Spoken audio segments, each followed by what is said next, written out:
Follow the money. That's what I always say. You always follow the money. Yeah. This is Follow the Money with Mitch Moss and Pauly Howard on VSiN.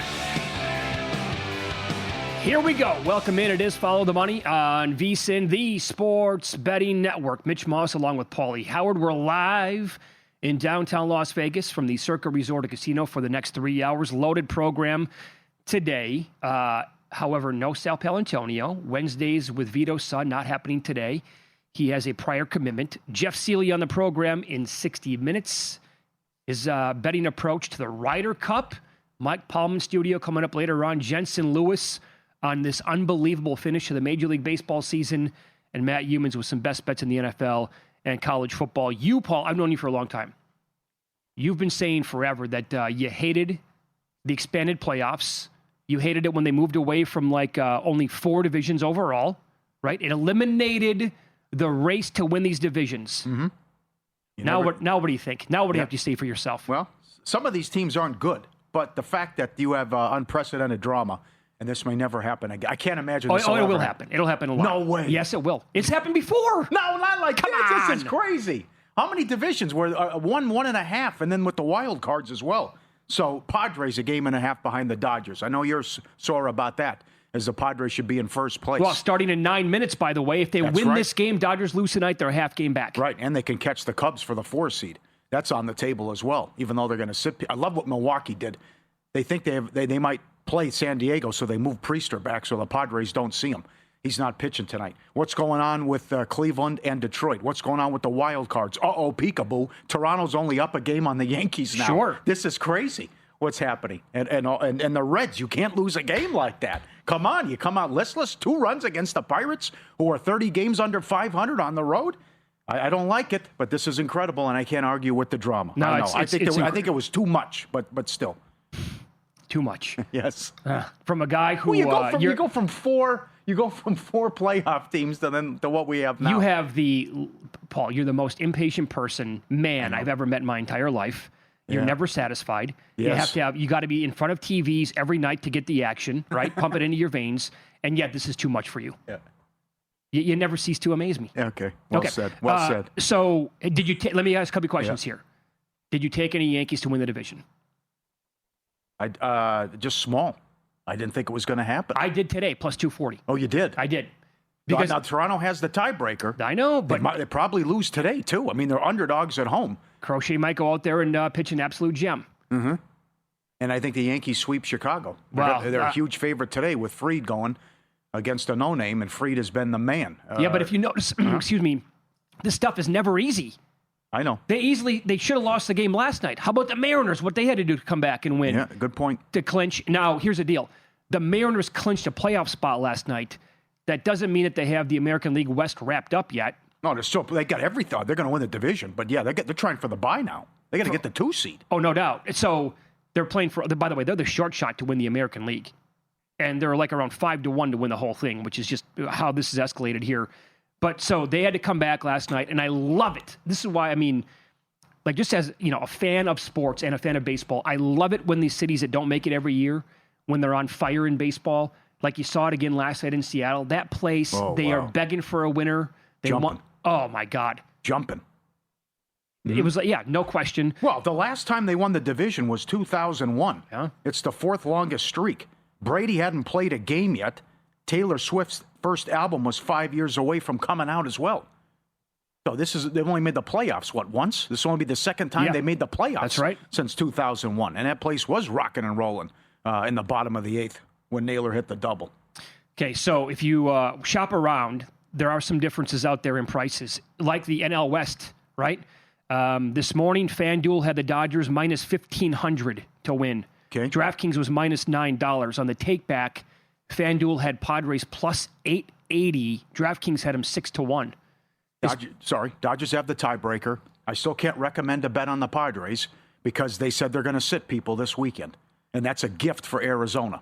So even though the Dodgers blew another game, can't trust this bullpen. No. Ohtani was dynamite, 4-0 in the 6th. They vomit on themselves.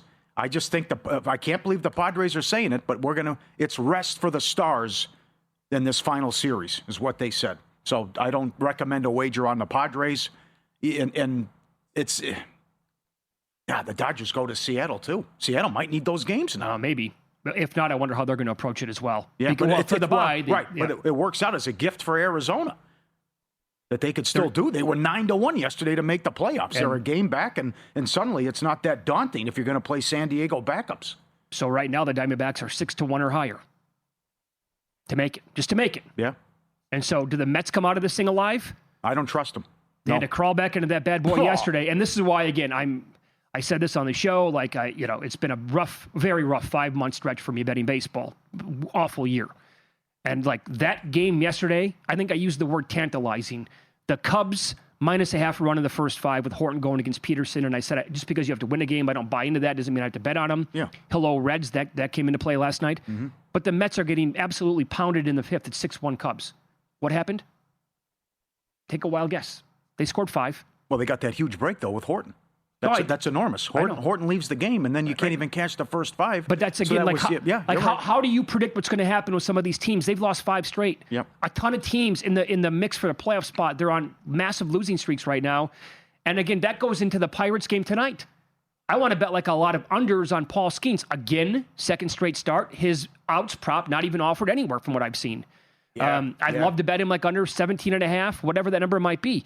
K-props are out there, but how long do they actually go with Paul Skeens? They've said that this is probably his last start of the year. Great discussion. Unprecedented shenanigans in this one. If he goes 3 innings and doesn't give up a run, he'll lock in a sub-2 ERA. So they might just give him the hook there. I kind of want to fight. I have not done this yet, but you can find, I think, plus money, I believe, under 6.5 Ks on him tonight. Yeah.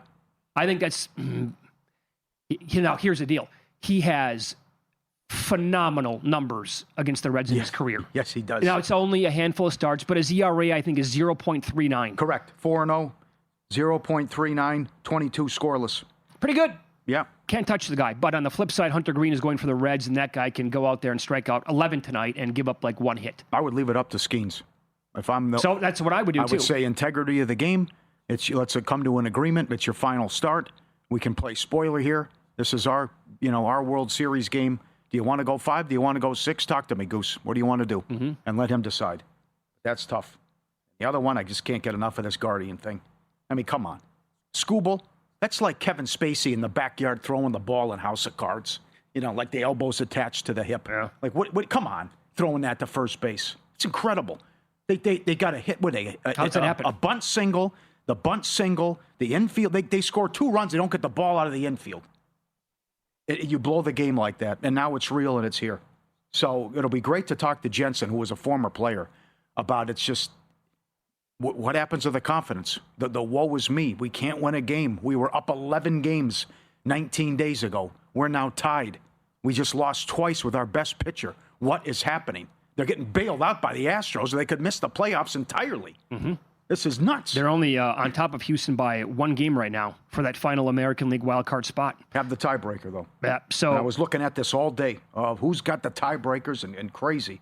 Detroit has it over Houston and the Yankees. They lose it to Toronto and Cleveland. But to think that Cleveland, as you said yesterday, was 150-1 at the All-Star break. And they're now tied and have the tiebreaker. And no surprise here today, there's been at least a 30-cent move at some shops on the Guardians today. Well, it's Flaherty. No, I know. It's the biggest game of the season, and you're trotting this guy out there, and they have a horrendous record this year when he goes. So can I ask you this, as the Tigers are in full Tom Petty mode here with the free fall? Scooble, okay, last night. Not great. I would not call him great. Crochet goes today at Toronto. If he goes out there and just puts together an absolute gem, and it's 6-7+ innings, strikes out 8 to 10 guys, right? And doesn't allow anything. Red Sox get the win. Red Sox make the playoffs. Detroit misses. Crochet's great tonight. He's 15-1 today to win the American League Cy Young. He can't do this? I don't know. You keep bringing it up. You might be, I don't know. Are you crazy or are you? Do you have something here? I think you might have something. I really don't think it's that crazy. Yeah. Put it this way. He's going on 4 days rest, which would give me pause. Yeah, no. And here's the deal, right? It's in Toronto tonight. Now, I know they got the win last night, and the Blue Jays could do nothing on offense, but for the most part, the entire year, this is where starting pitchers went to die. And they would not strike. They were on that incredible run where the K props for starting pitcher went under at a phenomenal rate. But if he's great tonight, to me, this is the odds market is way out of control with this. Scooble is minus 20,000 to win the award when Crochet has 4 more wins, more strikeouts, and the ERA is like not even a half run worse. Yep. And if he wins again tonight to make it number 18 on the year and has like 260 Ks or whatever it is, 270 because on the year. To me, this is way closer to a coin flip than a guy who was basically 99.9% to win the award. Mm-hmm. So a sprinkle on Crochet at this point. Now, if he gets roughed up tonight, that'll probably do it. But if he's amazing, I think he's got a pretty decent shot. Okay. The only thing I can recommend is Mariners run line to rip Gordon and clinch the division at home for the first time since 2001. Yankees to win the division. Other than that, I can't really recommend much. Yeah, I bet I would get on the Yankees as well. Because you just don't know what's going to transpire here and what's going to even happen with that final series. Are the Red Sox the best team in baseball? 86 and 71, 8 and 12 in extra innings, 21 and 26 in one-run games, and a plethora of blown saves. Yeah, true. Well, they should be running away with this division. Put it this way. Can they win the entire thing? Of course they can. Yeah. Now, you get Anthony back at some point. I would say this. Keep in mind, the guy who went for the Rockies last night, did you see his stat line? Horrendous. 10 strikeouts. I know I'm saying, but coming in, yeah. I know. You're right. His numbers were terrible. I know. And he was Cy Young out there. Up next, what a weekend in college football. We will discuss the marquee games coming up. A lot to get into. So many great games on the docket. It's Follow the Money on VSiN, the Sports Betting Network.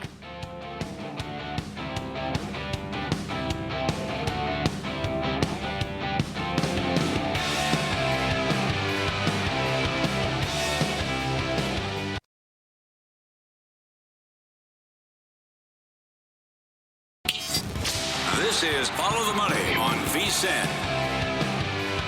It's good to have you on board. Thanks for watching the program today on YouTube TV, for listening on SiriusXM channel 158 or any of our great affiliates across the country. Also, TuneIn Radio and iHeartRadio. Coming up in 15 minutes, I can't believe it, but this team, 2 more players mispracticed today. We'll update you on that coming up at that time. What a schedule. Is this the best weekend in college football for marquee games? Yeah.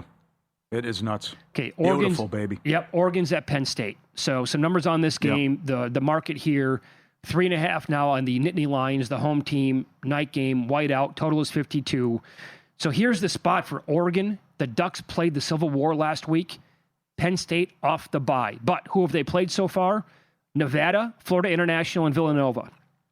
If you go look at Jeff Sagarin's SOS, like where these teams rank overall, well, for Penn State, Nevada is number 152 in the country. They're behind a bunch of FCS teams. FIU is 137th in the country. Nova is 159th. Now, if you flip it, it's not like Oregon has played great competition because Montana State is number 82, Northwestern is number 83. The Beavers last week, 101, and Okie State, disaster, number 117. And Oregon's offense really rocking and rolling here. Dante Moore now, one of the short shots to win the Heisman. They're tied with USC for the best adjusted EPA per play in the entire country. They are also plus 3.56 yards per play versus their opponent, which is top 6. And Penn State is 7th overall in adjusted EPA per play. Do you trust Franklin and Aller here to get the job done? Yeah, good question. I have one complaint. That's Oregon, Penn State, and Bama, Georgia at the same time. I would agree. I will trust the raucous environment and what they're walking into a potential buzzsaw with the whiteout. I don't think that anything can prepare you for that and what they're facing with that crowd and what it's going to be like. And I know Franklin's already calling on them to bring it, and let's tailgate early. But I think they will regret playing that cupcake schedule, especially if it's a close game in the second half. I don't disagree.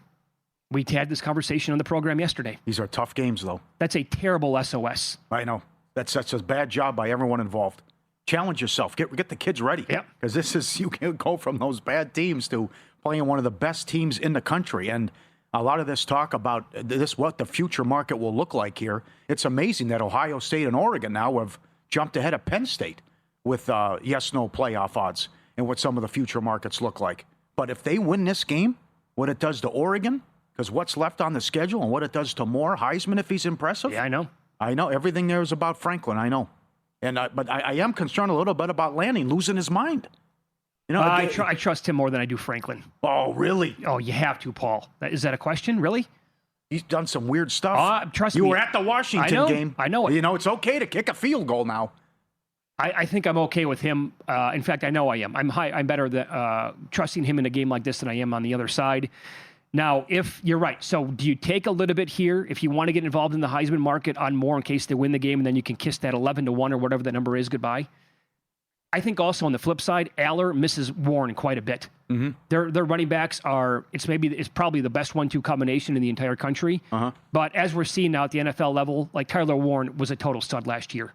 And you take him out of this offense for PSU, and that is something that Aller, they have not been able to replace.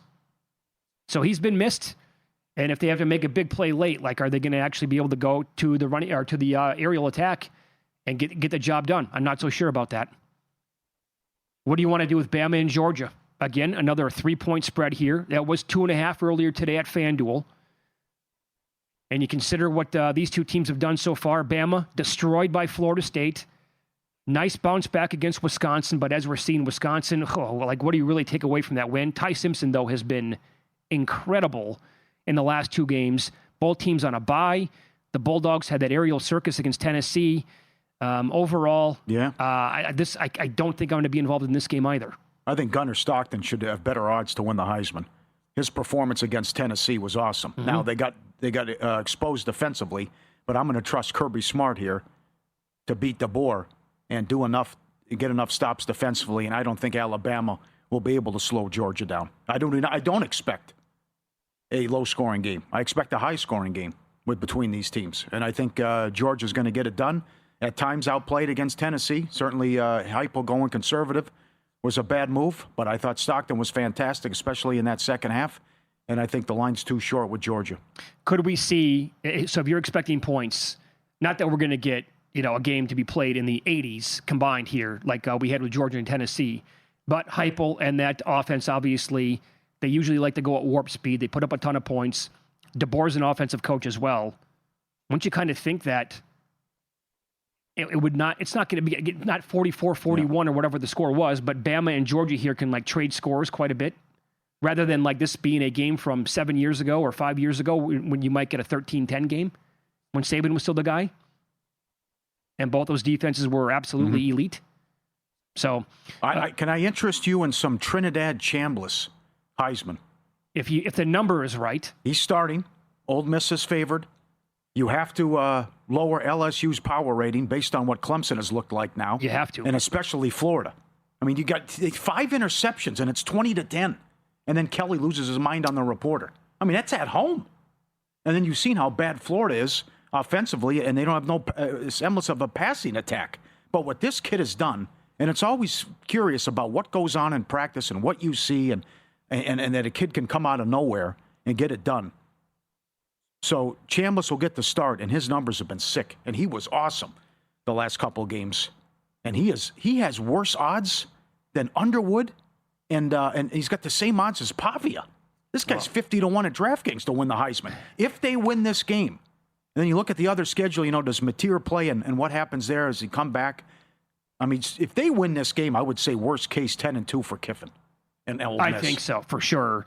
And beyond that, by the way, and now the number is moving in the favor of Ole Miss. I agree with the line move. More on this, I think, it was a fraudulent win over Clemson for sure. Clemson averages 19. Here's what I want to do. Look at who LSU has played so far offensively. Clemson averages below 20 points per game. They're 91st in the country. Give me a break. Yep.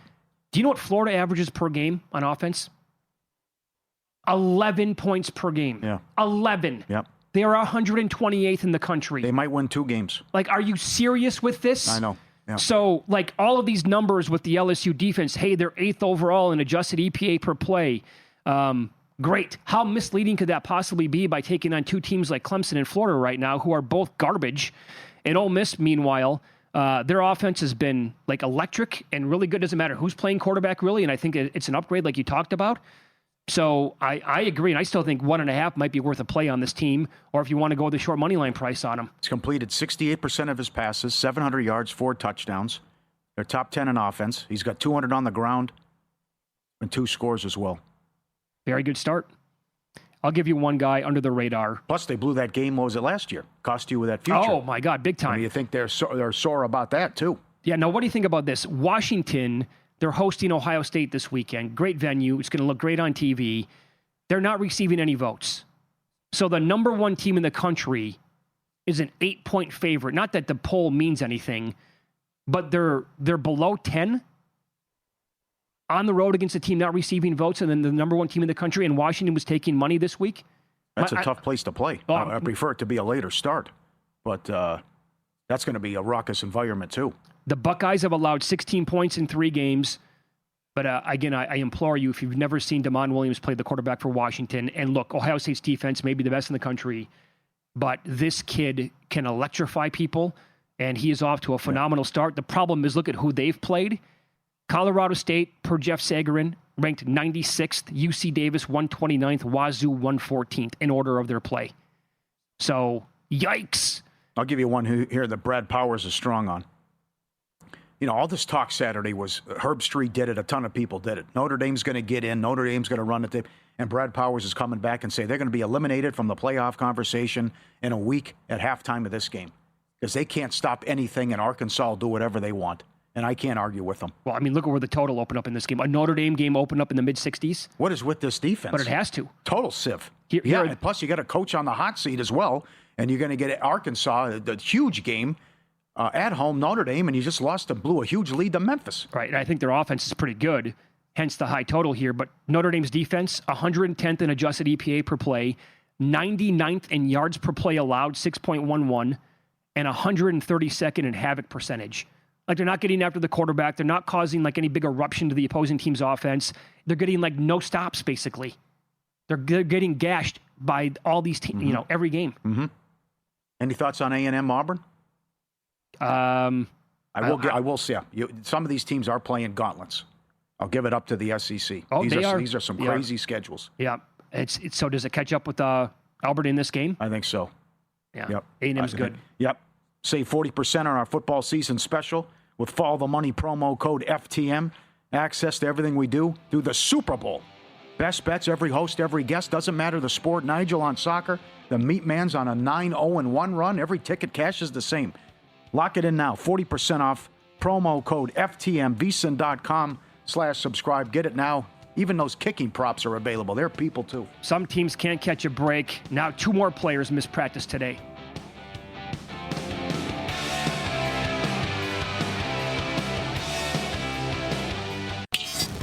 This is Follow the Money on VSiN. Fun show today on tap. In 30 minutes, Jeff Seeley on the program. His analysis, how he is betting the Ryder Cup. I think it's going to be slightly different than what you have probably heard from other people on this event so far this week. Hint, hint. And Pauly will run down what happened last night with Win Some, Lose Some coming up in 15 minutes, including a team that was 61-0 in this spot. Bye-bye. Take a guess. Which injured team in the NFL had 2 more players miss practice today? 49ers. Correct. What happened? Well, let me point this out first. Brock Purdy was limited today, coming back from the toe injury. But even if he comes back now, no practice today for Jawan Jennings, again, ankle and the shoulder, and also my guy, Ricky Pearsall. He's been great. Missed practice today with a knee. It's only Wednesday. Yeah. Might not be anything to get, freak out about, obviously. But that is something that we have discussed, several times. Once it starts to snowball downhill for these teams, and the 49ers, this has been going on for seemingly 5 years, where it's been a problem. Okay. Yeah. All right. Yeah. Always news. And always injuries. Yeah. All you need to know, right, about how banged up the 49ers are, look at the point spread this week against Jacksonville at home. It's cluster injuries. If they're fully healthy, what is San Francisco at home to Jacksonville? Close to a touchdown? Mm-hmm. I think they would have to be. Yep. How about Dable? It was my decision, and Dart is the quarterback the rest of the season. It's a strong comment. That is. Let's see if he cooks against the Chargers. This will be interesting, but you needed it. You needed just the fan base was dead. The booing. You could hear a pin drop in the third quarter. It's a 1-score game on national television with Mahomes in town, something had to change. And the fan base loves him. They like him in the locker room, and we'll see if he comes in, he gives him a big boost. See if the kid can play, too. I think they're excited now. They talked about Kafka and the guys calling the plays about what this means with his mobility and different things they can run with him now, which could be good stuff for good news for Scatterboo, too. Sure. So Carl Banks was on Money Moves earlier today, two-time Super Bowl champ, Giants legend, does games, calls him on the radio back in New York, and they were asking him all the appropriate questions today, and he said the team is going to empty the clip with Jackson Dart at quarterback. All right. So I would expect... Well, I mean, it was an abomination Sunday. Well... Not getting the ball to Neighbors, afraid to throw it up, afraid with the 50-50 balls, going to get booed. He already threw 2, and then what he did in the final possession. Just throwing it in the tunnel and throwing it out of bounds on 4th down. How about the pass to Neighbors in the end zone when the game was tied? Wasn't it 6-6 at that point? Yeah, right before halftime? Yeah. Yeah, and then they didn't score there, and the Chiefs came down to kick the field goal to make it 9-6 at halftime. But Banks also brought up, good points, right? The thing with Russell Wilson is, as a small quarterback, he's never really been able to see the middle of the field. Yes. It's always to the outside, left or the right, or he scrambles to make it happen where he can see, and his scrambling ability would open things up for him at that point. Jackson Dart will not have that same problem. So he's going to be able to see down the middle of the field. They'll be able to attack teams that way. Now, here's the deal. Like the Chargers, their defense is playing lights out right now. And in fact, Derwin James was just named, I believe, AFC Defensive Player of the Week this past week. Yeah. But that also goes into probably more shots down the field for a guy like Malik Neighbors, more to the tight ends probably in the middle of the field, and then how many design runs are we going to see for Jackson Dart as well in this game? I want to know, where do you open up his rushing yards prop in this spot? Do they go low 20s with it in his first ever game? And that also ties into, do you actually look at the Chargers this week in Survivor with that dude being a total wild card? So they have to go across the country, and they're 3-0. They're playing great ball. The Giants are completely desperate, obviously. They always are to begin the season. They have to have this win, even though they're big dogs again. Do you trust the Bolts to go there in a week where it's Buffalo is just screaming at people, hey, we're minus 2,000 on the money line. Take us. There are people who disagree with Derek Stevens' assessment that they'll be the most popular team selected ever. Some people are saying in the 30 to 35% range because Week 5 is so difficult and they're laying 11 to the Patriots. Yeah. But good discussion, though. Maybe Derek's right. Well, it's because it also is going to boil down to what is your level of trust with the 0-3 Houston Texans? And that's the question you have to answer again, right? They are so broken on offense, it's not funny. I get the competition this week. It's Tennessee. They're one of the worst teams in football. However, are you okay going to bed at night in Survivor knowing that you put your one entry or how many ever entries on the Texans and you lost the game? Paul, there are no signs here that it's going to get better on offense. I don't like the Gardner-Johnson news either. After 3 games, they cut him. Yep. They gave up their first-round pick 3 years ago for him. And that's all. You can't pick up the scheme. All right, that's it. That was wild what happened. They're right there for fewest wins. They're 3-1. Fewest wins, Saints plus 240. Tennessee 3-1. Giants 4-1. Most wins, Bills plus 130. Chargers plus 650. But I think that'd be risky business if you take the Texans, even though Callahan had to come. Callahan is giving up play calling, and Callahan also had to come out and say it was not going to be a fire sale because they made a trade. Right. So here, this tweet made the rounds, kind of went viral this week. When you look at C.J. Stroud, what it's been like now since he really took the league by storm his rookie year. In his last 15 starts, this is from John Davis on X, Stroud's record 6-9. So team record there, 3 games below 500. 15 touchdowns total, 12 INTs. Anthony Richard, 15 career starts. Richardson, 8-7 record, so better. 21 total touchdowns, 6 more, 13 INTs. That rookie season feels like it's 100 years ago from C.J. Stroud. Yep. He's not the same dude. They're not the same team. And, every single pass play feels the same, right? Here you go. They snap it to Stroud. Nobody's open, and he's running for his life immediately. Try to make something happen, and it's not like he's the best scrambler in the world either. So the O-line is maybe the worst in football. Yep. They don't have a ton of targets. You have Nico Collins now dropping deep inside enemy territory. And I love Nick Chubb, but, man, that guy's been banged up and injured several times. Mitch, they're $1.15 to finish in third place. I mean, that's... They're plus 450 to finish in last. They're plus 750 to win the division. Plus 750 after 3 weeks. This escalated quickly. It really did. Yeah, you're 3 back. And the Colts are the bee's knees in the talk of the league. Yeah, and don't you think the Colts are like pretty much for real? Yeah. And if you look at the Colts schedule, I think there's a path here where, like, just assuming that it's going to work here for a year with Daniel Jones, that could be a big jump, obviously. But if it does, like it did with Sam Darnold last year with the Vikings, like they can't win 11, 12 games again. Look at this. Now, it's at the Rams this week, but then they come back home and they get the Raiders and Cardinals, 2 absolutely winnable games. At the Chargers won't be easy. Back home to the Titans, but at Pittsburgh and the Falcons in Germany before the bye. Yeah. Those are a bunch of winnable games. Yeah. Then they, back end of the schedule, they closed Texans, Jags 4 times in their final 6 games. Yeah, there's a lot to like so far with that very impressive start to the season. Your boy's down to 4-1 to win Offensive Player of the Year. My boy? Yeah. Is he? He's the short shot like everywhere. That's outrageous. He's 75-1 to win the MVP, I think, here at Circa. Can you believe that? How does he go from 30 to 1 to 4 to 1 after 1 week? Well, he has 2 incredible weeks. No, he had 1. He was 30 to 1 last Monday. No, but I think that game he had a receiving touchdown in week 2. Right? And then this last week, 3 touchdowns. And then, but if you look at like Offensive Player of the Year, like Barkley's not having a great season. No. Right? Do you want to bet on Jefferson or Chase with their quarterback problems? No way. Of course, you're going to wipe out 2 of the best wide receivers in the entire league. Yeah. Right? You don't want to bet on them.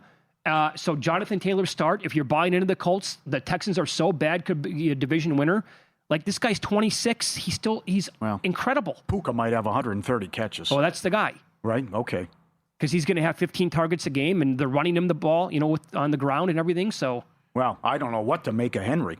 His odds have plummeted. He was the favorite. He was low as 4 to 1. He's 11 to 1 now. I'm frightened by the fumbles. Yes, and they can't get the rushing attack going the last couple of games. I think Gibbs and St. Brown cancel each other out. That's intriguing. Yeah. Because I looked at both those guys earlier today. Tough, yeah. G-Bank built with sports bettors in mind. Did the Brewers score? No, got out of it. Right now, you earn a $50 cashback reward bonus once you're approved and your account's open with the G-Bank Visa Signature Card. Most credit cards treat sports books and gaming transactions and cash advances, even when it's your own money. G-Bank treats them as regular purchases. No cash advance fees. You save up to 3 to 5% on every deposit.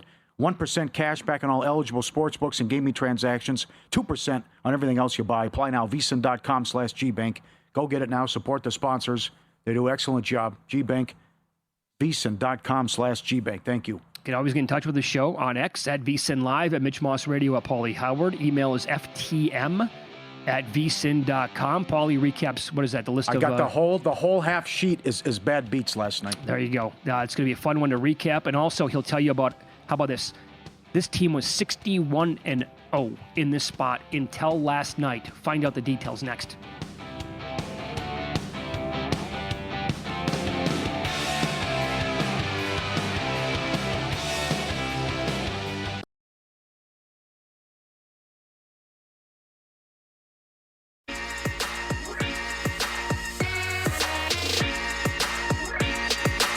Win Some, Lose Some is sponsored by the Sharp Plays. Were you a winner last night? Wow, winning. Or was it a rough one? Well, they can't all be winners, can they? Loser! You're a loser! Pauly Howard recaps the night in sports betting in Win Some, Lose Some. Here's what Mitch was talking about. Last night in the WNBA, the Mercury were down 16 at half. They were down 20 in the third quarter. All time, the Minnesota Lynx were 61-0 when they led by 16 or more at the half. They were 15-0 when they led by that margin at halftime in the playoffs. It was the largest road comeback in playoff history. Sure. Plus 275 on the money line. Who knows what they were in play. Down 20 in the third quarter, and they won the game in overtime. and we have a series. I mean, you didn't give up on the game if you had them before the game tipped off with the points, but it was looking bleak. But also, Pauly, that happens in the WNBA so often, where these teams will put up like 7 points in a quarter. Yes, Ozzy said the same thing. That's a great observation. These gals, it's always a stink bomb. Always. And if they have a bad quarter, it's like, my God, they scored 6 points. What happened? Constantly. Yes. Or they might score like 19 and a half. Yeah. And a lot, like last night, it can come out of nowhere. Correct. That's what, yep. Most runs, Cardinals 30-1. Highest scoring game, Cardinals Giants 16-1. Pirates plus 150. Bad loss by the Reds. Red Sox huge win, plus 135. Now you say you can't point to one play. You can't. That Springer call was huge. Yeah. That's not a strike. That could have changed the whole game. But Marlins plus 170. Phillies blew it. More coming up. Cardinals plus 160. Giants officially eliminated. They had a half-game lead like 10 days ago for the final wild card. It was on that Saturday night. Now they've lost 9 of 11. Yeah. Subscribe, be part of the team, vsin.com, our radio and podcast friends. You always want to see these tweets and videos at Pauly Does Vegas on Instagram. Send them in, we'll put you on. This is a friend of a friend, David. He's done this multiple times in his life. Do I know the friend? You know the friend who knows the friend. That's okay, yeah. He's playing at Paris. He's playing 3 credits, $100 denomination, 300 a push. He's dealt King, Ace, Jack of Diamonds. Here comes the Queen 10 for $240,000. He's playing 3 credits. It's a weird machine. I believe they took it out. Oh, so you can't. That's the most that you can play. That's the most you can play. Yeah, you see that? Yeah, it's funky. I was wondering if it cut it off somehow because of that. Okay. It's funky. He's hit that multiple times. Incredible. Okay, no, is this the email that we got from the same gentleman who also went to Resorts World and popped one for like $200,000? Or this is a different person? Different guy. Okay. No, different guy. Let me give a couple viewers some shout-outs here. This is Brian. Brian hit this the other day. Ultimate X, the only game in town. He's dealt 4 to the Royal. He got 2 of them. On triple play? Yes, he got 2 of the 3 on triple play. Ask Randy McKay what the odds are on that, or Frank B. Dealt 4 to the Royal, he gets 2 of them, $6,000. And D. Mark B. playing 25-cent 10 play like you did when you got dealt the Royale with cheese. He got dealt 2s and a bunch of kickers, couple of kickers, to walk away with a nice payday. Boy, that's a good feeling right there. Yeah, that is awesome. And there's some big multipliers. The one at the bottom is 10. Good job. How about our new friend Enzo? It's been a while. He likes to talk and communicate. See, give us. How you doing, Enzo?